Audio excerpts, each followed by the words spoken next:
This one is called The Farmer, or at least that's the title it was submitted with. It doesn't actually seem to have a title. They say that if you walk through the north woods at twilight, all the ways to the crossroads, a fifth road will appear. They say the signpost grows a new arm, pointing to that road, but what is written on it is unreadable. They say that now and then someone foolish or desperate goes down that road. Many do not return. Those who do come back changed. I walked through the woods of twilight every night for a week. On the 8th day, when I reached the crossroads, a narrow path was there, leading off at an angle from the cross dirt roads and winding through the trees. When I looked up at the signpost, a fifth arm had appeared, and the writing on it was not in any language I know. Besides the letters, however, I saw a stalk of wheat and a bird. That was enough. I hefted the pack on my back and set off down the path. The path was narrow, but it was smooth. It was smooth enough to walk even as the light faded. When full darkness came, I lit my lantern and continued walking. I walked until the moon was up, and then at last the trees thinned, and I stepped into a clearing. There was a farm holding here, fields and buildings silvered by moonlight, and one open door with light streaming out of it, warm and welcoming. There seemed nothing else to do, so I walked over to it and knocked on the open door. "Come in, wanderer, if you mean no harm." The voice is serene, but there's a strange echoing quality to it. I enter slow and cautious. The inside of the house is all one room, in the old style, with stores hanging from the thick beams, a big fireplace on one wall, and a low box bed in one corner. A woman is sitting in a chair by the fire, knitting by the light of 2 candles stuck to the back of the chair. "Come in," she says again, turning her head to look at me, her voice still echoing, as if it comes from a deep well or an ancient tomb. "Come in and get warm." There's nothing I could describe about her appearance to frighten anyone. Interesting way to put it. She looked like any farm wife, solid and capable, hair coiled around her head in gray-streaked braids, her drab skirts tucked around her legs. And yet, when she looked at me, I quailed and almost fled. There was something about her that was terrifying, a feeling of not malice, but of power held in reserve. If I had meant harm, I think that look would have struck me dead. As it was, it waited to see what I would do. "I followed the path," I blurted, trembling. "I saw it in the twilight, and I came." "I see," she said, still waiting patiently. "And why did you come, child?" Because the words rise up and choke me. There are so many reasons, so much boiling inside me. "Because I'm cursed," I say at last, my eyes filling with tears. "Because I bring ill luck wherever I go. I thought whatever was down the path couldn't be worse than what I left behind. Even if I died, it couldn't be worse. I remember the graves I've left behind me, of those I loved, of the hard words and threats, of children dragged away for fear of my curse touching them."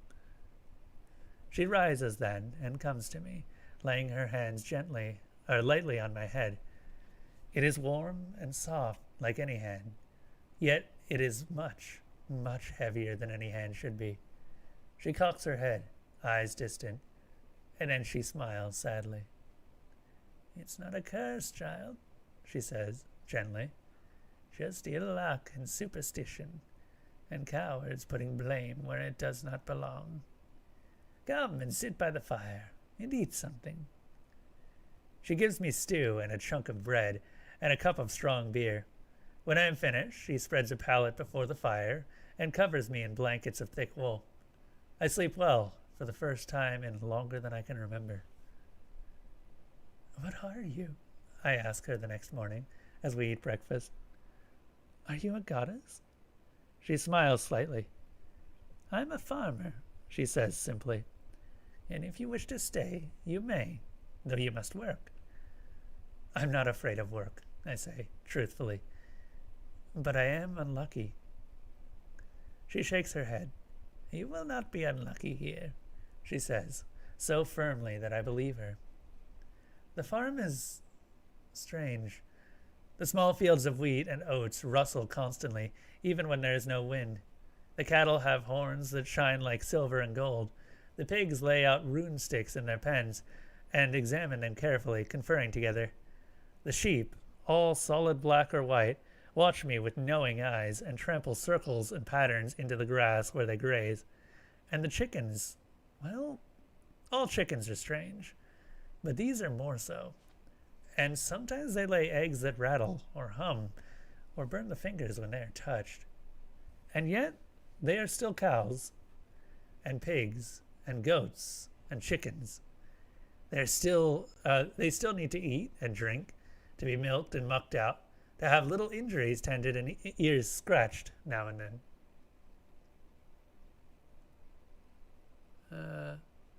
The vegetable garden and herb garden need weeding and tending. Wool must be spun, flour must be ground, herbs must be dried. It is a farm, just a strange one. I have been here for some time, a week or month, I'm not sure, when I hear a loud cawing. When I come out of the house, brushing flour off my hands, that there is something sitting on the farmer's shoulder. It looks like the skeleton of a bird with a beak still attached, and yet it is clearly alive. She's holding a slip of parchment, reading it carefully. Someone will be coming, she tells me when she sees me, for one of the cows. And when he comes, you must take all but 3 into the byre, and stay there with them, for he should not see you. She does not tell me why, and I do not ask. Instead, I brush 3 of the cows. Sorry, is she taking all 3 cows or all but 3? Huh. I brush 3 of the cows, 1 red, 1 black, and 1 white, until they gleam. And when she gives the word, I lead the other cows and the bull into the byre. They go quietly and wait quietly, nosing me now and then, as if to remind me that I must be quiet too. When we come out, the white cow is gone, and the farmer is counting silver coins. Why? I ask curiously. Was it the white cow? Because it was the white cow he needed. The farmer puts the silver back into its pouch and drops it into one of the storage jars. From the clink, there's more money in there. It all depends, you see, on what one needs the cows to do. Sometime later, at least 1 moon, perhaps more, I'm feeding the chickens when an unfamiliar voice calls out. When I look, a path has opened in the wall of trees. Not the path I came down, but one much closer to the byre, and a tall old man is coming out. He has a long white beard, down past his waist, and long white hair, and a worn robe of undyed wool. He is walking with a long staff, but seems quite hale and hearty. He gives me a wave, but it is the farmer who he goes to meet. They confer for a moment, and then she nods and leads him over to the pig pen. He leans over the wall and talks to the pigs for a while, though I am too far away to hear what he says, and then opens the gate. One of the pigs, a white female, walks out and follows the old man back towards the path. As they pass, the chickens run. She stops and grunts what I think is a farewell. Goodbye, I call, waving to her. The old man looks at me, then smiles. You are helping on farm, yes? It is clear that he doesn't speak my language well, but it seems kindly meant. Yes, I'm helping. I try to use simple words. I was cursed, unlucky, so I came here. I'm not unlucky here. The old man nods, seems to understand. Good, good. He leans over to put his hand on my head, the way the farmer did. His hand is cool, but strangely heavy, just like hers. Blessing on you, he says, and his voice is kind. Not much power, aye, but blessing. Thank you. My eyes sting, and I try to keep my voice from breaking.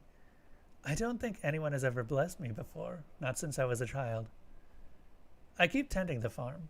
I help with the harvest, and when winter snow is piling up against the walls, there's a knock on the door of the farmhouse.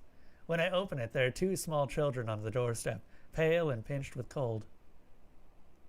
"Come in," the farmer says kindly. "Come in, little ones, and get warm." She feeds them stew and bread, just like she did me. I know now that the meat does not come from the farm. Our animals are magical and not to be eaten. The meat we eat is rabbit or deer, wild pig or duck, preserved by some magic of the farmers. When the children have eaten, we put them to bed in front of the fire, wrapped in the warm blankets. For that night, I sleep in the farmer's bed, and she sits in her high-back chair all night. She does not need to sleep, she tells me, as often as we do. As often as we do. Over the next 3 days, the children are given simple tasks to do. They gather eggs and feed the chickens, help me carry food to the sheep and to the cows, and stir the cauldron of scraps and roots for pigs. They are good children and eager to help, so eager that twice I had to stop them from trying to carry weights too heavy for their little arms. On the morning of the 4th day, the farmer dresses them in warm clothes and gives them a basket full of food. "You must go on," she tells them kindly but firmly.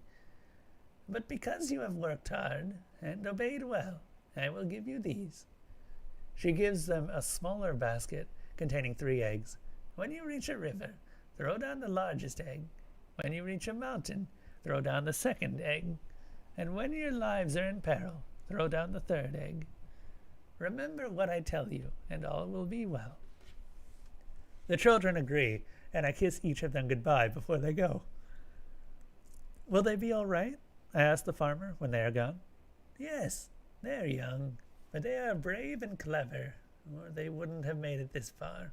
They'll do well." After 3 years, the farmer comes to me and asks me if I wish to leave. She offers me gifts, like those for the children, that will ensure good fortune. I tell her no. I like the farm. More people come and go. Orphan children, 3rd sons, poor girls seeking their fortune, and the like. Those who are kind and generous are aided. Those who are grasping and dishonest are not. Now and then others come. Some passively human, like the old wizard. Some much less so, like the tall, shadowy creature with clawed fingers and rustling silk garments who comes now and then for milk. After 7 years, the farmer comes to me again. "You have earned all the blessings you could ever need out in the world. Magical eggs, oracular piglets, whatever you wish for, I will give you." I lean on my shovel. I was mucking out the byre, and think about it. "I would like to learn your magic," I tell her, "and stay here. I like the farm." A long time later, I am knitting by my fire when a quiet, hesitant knock on the door makes me look up. "Come in," I call, "if you mean no harm." A miserable-looking youngster creeps through the door, flinching away from me and a skeletal raven sitting on my shoulder. "Who are you?" she asks, trembling. "A farmer," I tell her, smiling kindly. "Only a farmer. Come to the fire, child, and get warm."